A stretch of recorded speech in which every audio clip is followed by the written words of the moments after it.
Nessa quarta-feira, dia 1º de dezembro, saiu a primeira leva de episódios da parte 6 na Netflix. E hoje a gente tá aqui pra falar um pouco sobre esses episódios, como prometido no nosso vídeo anterior. Que, aliás, tá incrível e eu recomendo demais você assistir antes de ver esse aqui. Mas, e aí? Valeu a pena essa espera de praticamente 3 anos? O anime tá realmente muito brabo, como a gente esperava? E eu já adianto pra vocês que a resposta para todas essas perguntas é sim. Mas a gente tem muita coisa pra comentar. Então, já deixa seu like, se inscreve aí no canal para se juntar à gangue dos Calércio e comenta o que você achou desses 2 episódios, porque eu vou adorar ler todos os comentários. Mas enfim, vamos logo falar sobre o que a gente chama de verdade: prisioneiras malucas com espíritos porradeiros. Primeiro, eu tenho que admitir que eu lembrava muito menos do que eu imaginava. Eu disse no vídeo anterior que eu li a parte 6 em 2019 e esse tempo fez muita diferença na minha experiência. Porque beleza, eu até sabia o rumo que a história ia tomar e os pontos importantes, como o rumo das lutas, o poder das stands, o contexto maior da história, mas alguns detalhes eu simplesmente não me lembrava. O primeiro episódio inteiro fui eu com cara de confuso porque eu não lembrava praticamente de nada que estava acontecendo. Mas isso foi muito bom porque torna a experiência um pouco mais única, eu diria. E eu nem sei se tô na situação de poder criticar o que tem de muito diferente do mangá, porque faz tanto tempo que os detalhes estão extremamente turvos na minha cabeça. Eu só tenho certeza absoluta de que nenhuma adição foi ruim, em qualquer dos níveis possíveis. Agora, a parte que mais importa, a parte técnica da produção. Primeiro eu queria dizer que eu adorei o ritmo da história, a história toda tá muito fluida e não parece nem um pouco arrastada. O fato de terem saído 12 episódios de uma vez também ajuda demais a contribuir com isso, já que você pode ver tudo de uma vez. Eu, no caso, vi meio parcelado, eu vi 6 em um dia e 6 no outro dia, mas com algumas pausas entre alguns episódios. Mas a divisão dos episódios tá ótima e o pacing, o ritmo da história em si tá perfeito. E aliás, eu queria comentar rapidinho que, mesmo sendo meio contrário a isso, eu gostei do fato da Netflix liberar dessa forma, de 12 em 12, eu imagino. Mais ou menos igual fizeram com Arcane, de liberar por atos. É interessante porque ainda ajuda a manter o hype do anime por um pouco mais de tempo, mesmo que saia tudo nesse espaço de um mesinho, que deve ser, ainda é um pilar pra segurar essa animação pelo anime. Diferente de lançar tudo de uma vez, onde o pessoal só ia comentar por 2 semanas e depois ia esquecer. O ideal mesmo era um por semana, mas já que saiu assim,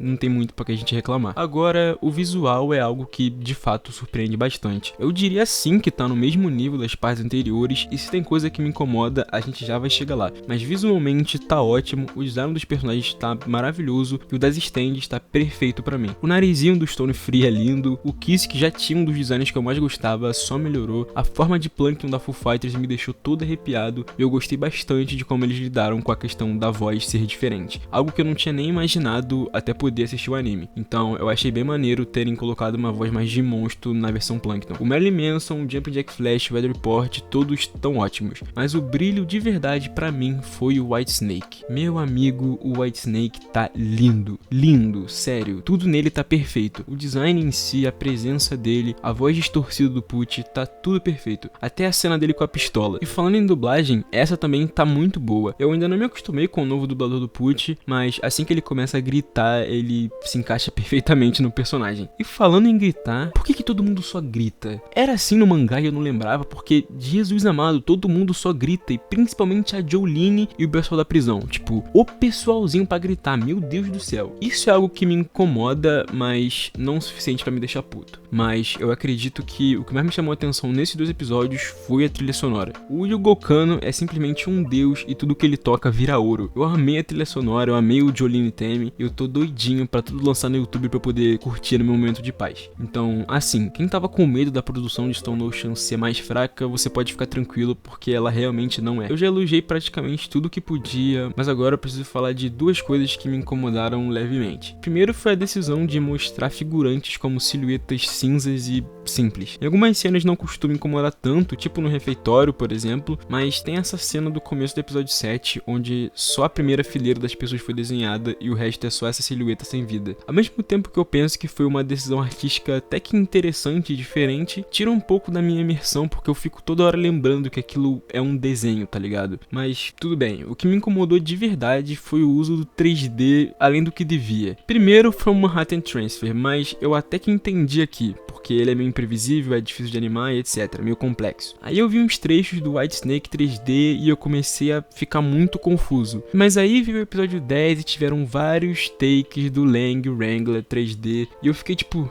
pra quê, sabe? Realmente faltou verba pra animar ele correndo? Ou era tão complexo assim animar ele se debatendo igual um doente? E só piorou no episódio 11, porque tiveram que colocar ele voando em 3D e ele morrendo em 3D, então, sei lá, sabe? É realmente bem esquisito. Mas aí também teve prego em 3D, porca em 3D, chuva de sapo 3D e mais Whitesnake 3D, então eu acho que a gente pode esperar por mais coisas 3D nos próximos episódios, então não é pra ninguém se assustar. Por mais que me doa dizer isso, é a realidade. Isso não estraga a experiência, de forma alguma, mas rende momentos muito engraçados onde você vê um sapo caindo no chão com ragdoll ou o Lang Wrangler se contorcendo igual o CJ pegando fogo no GTA San Andreas. Mas assim, nesse vídeo eu realmente não quero falar muito da história e sim mais da adaptação, já que ainda deve ter mais 2 lançamentos. Então se você quer me ver falando sobre a história de fato, eu recomendo você assistir meu último vídeo, onde eu falo sobre a abertura, e esse meu vídeo aqui, onde eu faço uma review completa da história do mangá. Mas vendo o saldo total desses 2 episódios foi extremamente positivo. Os arcos que eu mais gostei de rever de longe foram o da Foo Fighters e a Operação Savage Garden. E se você acompanha o canal tem um tempinho, você já sabe que a Foo Fighters é uma das personagens que eu mais gosto de Jojo no geral. E eu adorei ver ela em ação, os plânctons, o mistério. É simplesmente um deleite pros meus olhos. Aquele momento emotivo da Jolene entendendo o lado da forma de vida que se originou dos discos é emocionante e eu amo a relação de admiração que ela desenvolve pela Jolene. Por outro lado, o arco Savage Garden é simplesmente ação frenética com poderes absurdos e isso é sensacional. Ainda que o 3D do Lang Wrangler seja extremamente duvidoso, a ação desse arco tá absurda e não só nesses episódios, mas também no arco do Visitante e no arco do Marilyn Manson. Eu tô simplesmente pagando com a minha língua por tudo que eu duvidei do anime. Mas enfim, eu acredito que era tudo isso que eu tinha pra dizer desses 12 primeiros episódios. Tudo que eu poderia dizer eu disse em vídeos diversos sobre a parte 6. Ainda vamos ter outros momentos pra poder falar disso, já que ainda tem muita história pela frente. Eu sou apaixonado pela parte 6 e tô hypado absurdos pros próximos episódios. E se você, assim como eu, adora essa parte, deixa nos comentários qual foi seu arco preferido desses 12 episódios,